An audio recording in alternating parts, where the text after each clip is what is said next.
Howdy folks, and welcome to the Hillbilly Kitchen. Today we're going to talk about Green Life Cookware.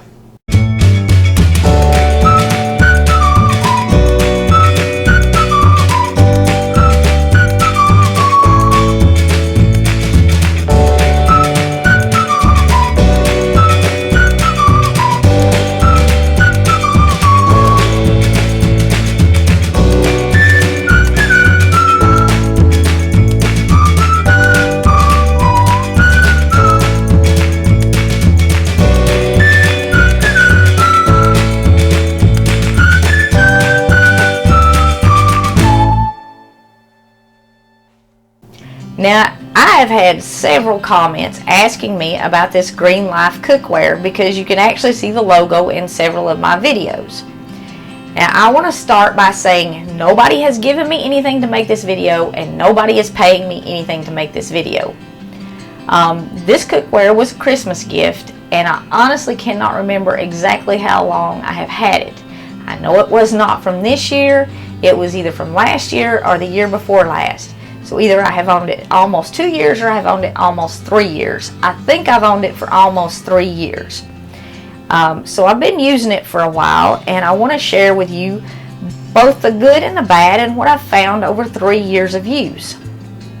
Now this was a gift, so I did not actually purchase it, but I'm pretty sure that this set sold for around $50 and it still does sell for around $50.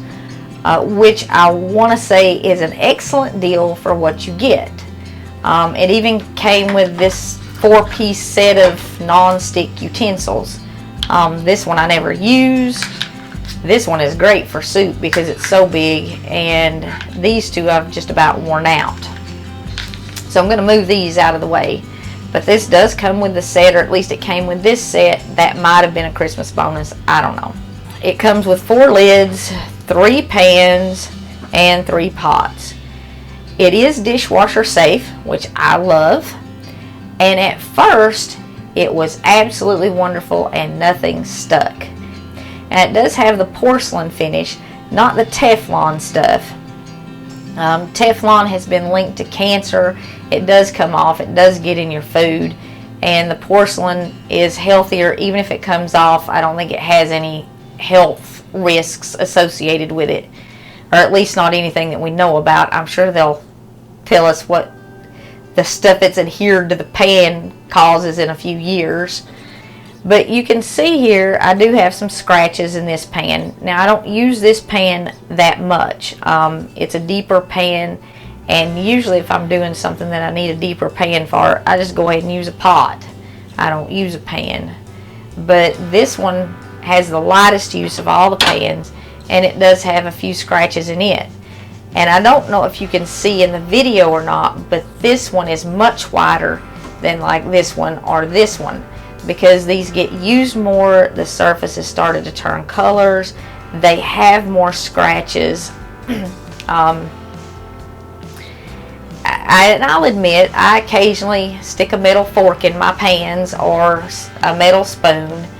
I try not to scrape the bottom with anything. I do take care of them when I wash them. I don't like use regular Scotch-Brite on them or steel wool or anything like that. If I'm going to scrub them, I usually use baking soda and just scrub them with baking soda because it cleans them out, and it also kind of takes any staining out that they get. Like I said, at first they were great, nothing stuck. It did seem like the finish wore kind of fast. Like I want to say after 5 or 6 months, I noticed it was harder to get stuff out of them. But I also want to say that I'm used to being able to stick a hot pan under a sink and let cold water run in it and it bubble off anything that's stuck in it. You're not supposed to do that with these. You're supposed to let them cool down and then run water in them and let them soak if they need to soak. So I may have actually damaged the surface on them. And I want to say that so that I'm not, trashing their product unnecessarily. If I had never put cold water in a hot pan, the surfaces might have lasted longer. I did not do that, especially when I first got them. If there was something stuck in it, it went straight under the cold water. I've since learned a little bit more about the porcelain coated pans. So if you do get a set of these, don't do that. Protect your surface. It'll help keep it from aging. Don't hit it with cold water when it's hot. This Dutch oven is not as big as my old Dutch oven. And if you watch my pot roast video, that was one of my very first videos, and I didn't really pay that much attention when I was using it when I first started the pot roast. But then when I put in all the vegetables for everybody that was coming over, even after I took the pot roast out, it wouldn't hold enough vegetables for everybody that I had coming over. So I'm not crazy about the size of this Dutch oven. When I have everybody over, I really need a much larger pot. This doesn't say what size it is, and I don't remember, but I don't think it's a full 5-quart Dutch oven. I use the smaller pan probably more now because most of the time I don't have a lot of people to feed. The kids have all moved out. Of course, they move back in from time to time, and right now we have my dad staying with us. So I'm using this one more now, but this one here is the one I mostly use when I'm cooking for me and Brett. And it too has started to yellow just a little bit. And I don't think I've ever run cold water in this when it was hot, but I have used this this pot a lot, and the surface is still pretty much intact. The only thing that I don't really like about them in the dishwasher, you can see that the handles, they look terrible, and under here collects the dish detergent, and it's just awful. It's terribly ugly. But in a lot of times when I'm doing a video, I'll have to take oil or something and wipe this to kind of shine it back up, because they start to look so bad. The pots look dirty when I'm doing a cooking video, and I don't want that because nobody wants to watch somebody cook it in a dirty pot. But that's probably the least dishwasher friendly part of it. The lids also get the white stuff on top of them in the dishwasher. Just pour a little oil on a paper towel and then wipe it on it, and that cleans it off. I do have some nicks in this. Like I said, I do use a spoon in them occasionally, but you'll notice, and I don't scrape, but I'll put a metal spoon in there. There's little nicks all around the edge of this, and I'm pretty sure I've actually done that with the plastic cookware, you know, the nylon cookware, the non-stick stuff. If you touch these edges at all, they do nick. Oh, another big plus. I've had really cheap pans before, and a really cheap pan is thin on the bottom, and when it heats up, the bottom of your pan will warp and it wobbles on the stove. These are thick enough that they do not do that. They do stay flat on the stove. You don't have that problem with the bottom warping and the pan wobbling and your oil all running to one side. So that's good. I have to say that they're not made like really cheap pans that warp.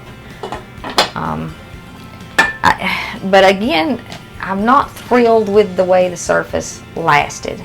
It probably lasted as long as a comparable set of Teflon pans. And like I said, if it chips off, it's not supposed to be as bad for you as the Teflon chipping off, so that's good. But I really wish the finish had lasted longer. And you can even see on the bottom of it, the color is starting to come off on this one that I use a lot.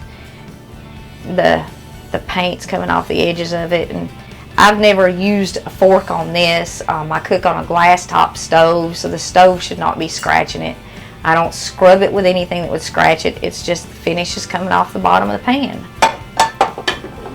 And it is on this one too. And again, they're either a year and a half or 2.5 years old. I can't swear which one. I honestly think it's 2.5 years old, thereabouts. And I do use them a lot. I mean, I use these to cook in every day.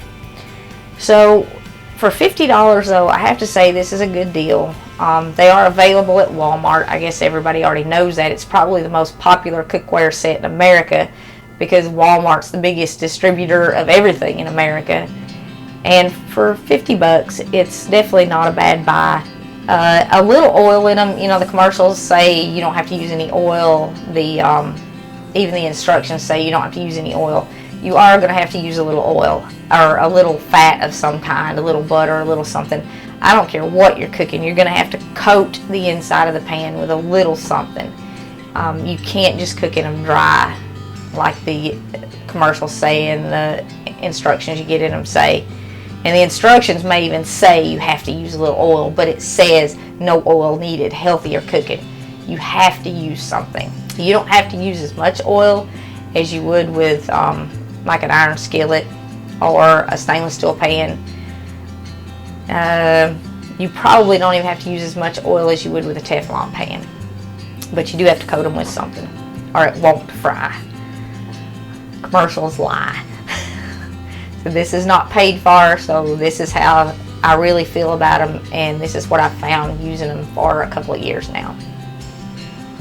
So I hope this helps you if you're trying to decide whether or not to try these.